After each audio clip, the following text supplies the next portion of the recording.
Good morning. Class 11 में नया chapter शुरू हो रहा है, वंशागति का आणविक आधार, मॉलिक्यूलर बेसिस ऑफ इनहेरिटेंसेस। वंशागति का आणविक आधार, आनुवंशिक पदार्थ।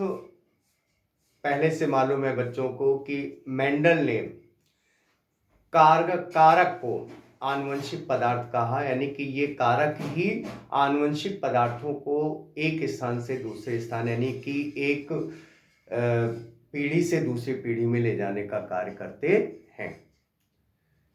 इसके बाद सर्वप्रथम जब न्यूक्लियस की खोज हो गई सन 1831 में, रॉबर्ट ब्राउन ने केंद्रक की खोज की, न्यूक्लियस की खोज की, और केंद्रक में एक विशेष पदार्थ पाया जाता है जो आनुवंशिक पदार्थ होता है। केंद्रक की खोज के बाद सर्वप्रथम फ्रेडरिक मिशर नामक वैज्ञानिक थे। इन्होंने पस की कोशिकाओं के केंद्रक से एक विशेष प्रकार के पदार्थ को अलग किया और इस पदार्थ को न्यूक्लिन नाम दिया, न्यूक्लिन। और बाद में वॉल्डेयर ने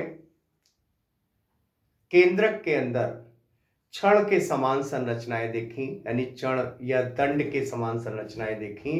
उन दंड या क्षणों को वॉल्डेयर ने गुणसूत्र का नाम दिया। इसके बाद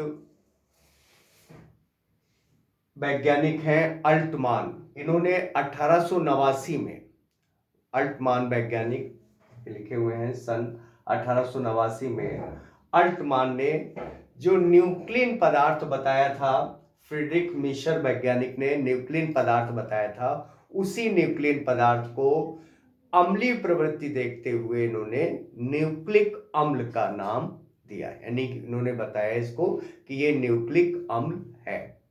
बाद में कई वैज्ञानिक आए, जैसे लेविन नामक वैज्ञानिक। उन्होंने जो केंद्रक में पाए जाने वाले न्यूक्लिक अम्ल में प्योरीन, पिरिमिडीन, फास्फोरिक अम्ल, इनकी उपस्थिति बताई।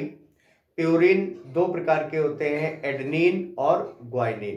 प्योरीन दो प्रकार के होते हैं, एडेनिन और ग्वाइनिन। और पिरिमिडीन दो प्रकार के होते हैं, थायमिन और साइटोसिन। ये इन्होंने बताया। और इससे ये स्पष्ट हो गया कि केंद्रक में उपस्थित ये विशेष प्रकार का न्यूक्लिक पदार्थ जो है वो दो पदार्थों से मिलकर बना होता है, यानी कि ये दो प्रकार के होते हैं। न्यूक्लिक पदार्थ यानी कि न्यूक्लिक अम्ल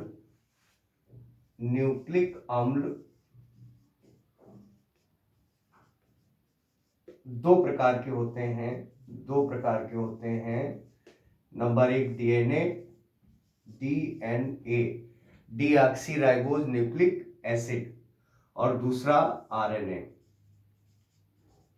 राइबोज न्यूक्लिक एसिड। ये दो प्रकार के, यानी न्यूक्लिक अम्ल दो प्रकार के होते हैं। और ये आनुवंशिक पदार्थ हैं। आनुवंशिक पदार्थ का मतलब आनुवंशिक सूचनाओं को कोडांस के माध्यम से एक स्थान से, यानी एक पीढ़ी से दूसरी पीढ़ी में स्थानांतरित करते हैं। और न्यूक्लिक अम्ल दो प्रकार के होते हैं, डीएनए और आरएनए। डीएनए का स्ट्रक्चर, डीएनए तीन पदार्थों से मिलकर के बना होता है। कितने पदार्थों से? तीन पदार्थों से। नंबर एक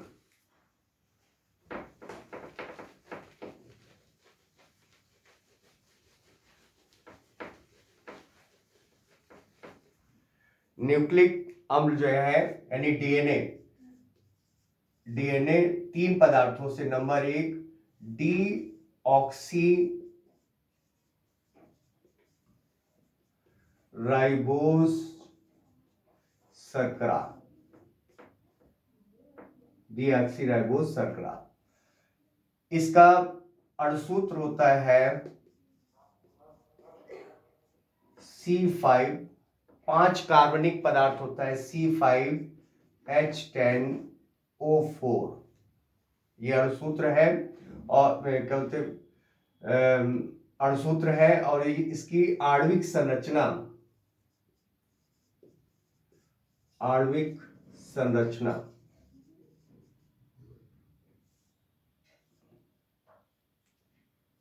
5 कार्बनिक पदार्थ होता है।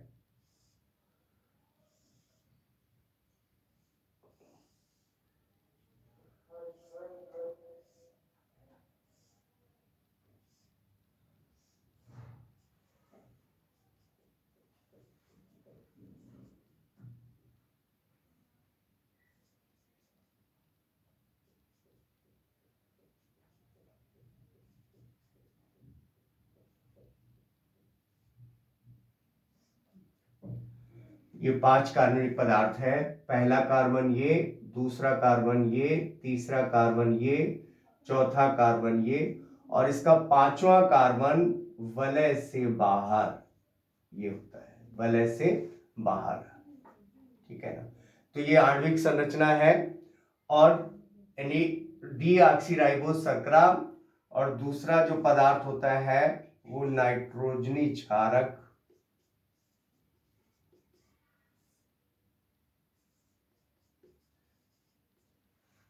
नाइट्रोजनी क्षारक 2 प्रकार के होते हैं, ये 2 टाइप्स होते हैं, 2 प्रकार के, प्योरीन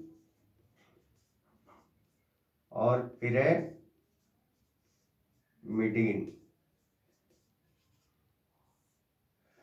प्योरीन 2 प्रकार की होती है, एडेनिन, ग्वानिन, और पिरिमिडिन 2 प्रकार की होती है, थायमिन और साइटोसिन।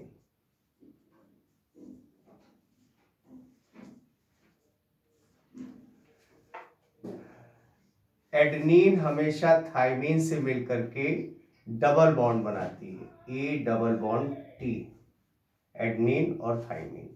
और ग्वानिन साइटोसिन से मिलकर के जी ट्रिपल बॉन्ड सी बनाती है। इस प्रकार ये नाइट्रोजन क्षारक हो गए। और तीसरा पदार्थ होता है जिससे मिलकर बना होता है वो है फास्फोरिक अम्ल।